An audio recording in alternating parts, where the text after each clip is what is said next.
తెలుగు వారి number 1 choice Telugu matrimony.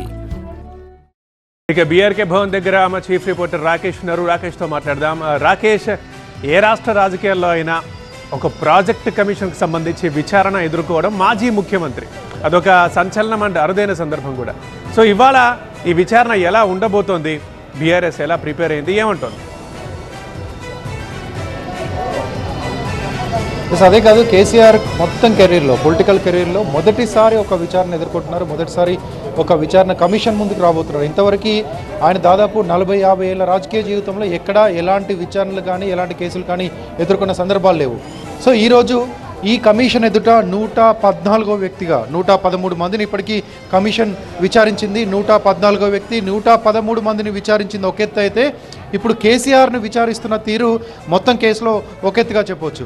ఈ మొత్తం కమిషన్ విచారణ చేసిన దాంట్లో ఇప్పటికీ చీఫ్ ఇంజనీర్స్ మొదలు పెడితే గ్రౌండ్ లెవెల్లో ఉన్నటువంటి ఇంజనీర్ల వరకు చాలామందిని విచారించారు, కాంట్రాక్టర్లను విచారించారు, రాజకీయ ప్రముఖులు ఇద్దరిని కూడా అప్పుడున్నటువంటి మంత్రులుగా ఉన్నటువంటి హరీష్ రావు ఈటలను విచారించారు. ఇంకా ఈ ప్రాజెక్ట్తో సంబంధం ఉన్నటువంటి ఫైనాన్స్, ఆడిటింగ్, అకౌంట్స్, అదేవిధంగా ఇంజనీరింగ్ డిపార్ట్మెంట్, ఇలా ప్రతి ఒక్కరిని 113 మందిని విచారించారు. కానీ చివరగా క్లైమాక్స్లో దాదాపు విచారణ క్లైమాక్స్ వచ్చింది. వచ్చే నెల చివరిలో కమిషన్ గడువు కూడా ముగుస్తుంది. ఆ లోపు ప్రభుత్వానికి పూర్తి నివేదిక సబ్మిట్ చేయాల్సి ఉంటుంది.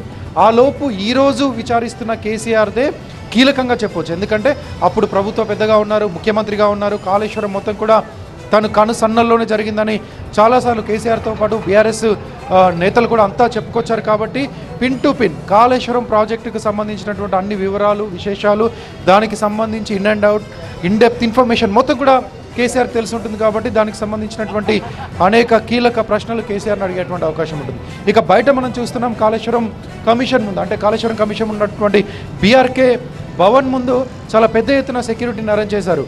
ఎందుకంటే ఇప్పటికే బీఆర్ఎస్ ఎక్కువ సంఖ్యలో కార్యకర్తలను ఇక్కడ రప్పిస్తుంది. ఒక బల ప్రదర్శనగా జన సమీకరణ చేస్తుంది. కొద్దిసేపట్లోనే 9:30 వరకు కేటీఆర్ ఇక్కడే ఉన్నారు, హైదరాబాద్లో ఉన్నారు. కేటీఆర్ బీఆర్కే భవన్ దగ్గరికి వస్తారు. పక్కనే ఉన్నటువంటి ఆదర్శ్ నగర్లో ఉన్న ఎమ్మెల్యే క్వార్టర్స్లో, తలసానికి సంబంధించినటువంటి క్వార్టర్స్లో ఆయన ఉంటారు. అక్కడ నుంచే ఏర్పాట్లన్నింటినీ కూడా సమీక్షిస్తారు. ఇక్కడ మనం చూస్తున్న సెక్రటరేట్ దగ్గర నుంచి ఇక్కడికి వచ్చేటువంటి రోడ్ను కాసేపట్లో బ్లాక్ చేస్తారు. అదేవిధంగా అటువైపు ఉన్నటువంటి జిహెచ్ఎంసీ వద్ద ఉన్నటువంటి రోడ్ను కూడా బ్లాక్ చేస్తారు. ఈ మొత్తం వేని కంప్లీట్గా పోలీసులు బ్లాక్ చేసి కార్యకర్తలు ఎవరిని రానివ్వకుండా కమిషన్లో విచారణ ప్రశాంతంగా జరిగేలా చూడబోతున్నారు. ఇక కేసీఆర్తో పాటు వచ్చేటువంటి పెద్ద ఎత్తున 100 కార్లు కేసీఆర్తో పాటు రాబోతున్నాయి. ఆ కాన్వాయ్ని కూడా ఇక లోపలికి అనుమతించే ప్రసక్తి లేదని పోలీసులు చెప్తున్నారు. కొంతమందిని మాత్రమే, ఎందుకంటే ఓపెన్ కోర్టు కాబట్టి కొంతమంది ఆ కోర్టు హాల్లో ఎంతమంది పడతారో అంతమందిని మాత్రమే కేసీఆర్తో పాటు లోపలికి వెళ్తారు. కేసీఆర్తో పాటు కేటీఆర్, హరీష్ రావు, కవిత, ఇంకొంతమంది మాజీ మంత్రులు వెళ్ళేటువంటి అవకాశం ఉంది. రైట్ రాకేష్, అది ఇక తెలుగు వారి నంబర్ 1 చాయిస్ తెలుగు మ్యాట్రిమోనీ.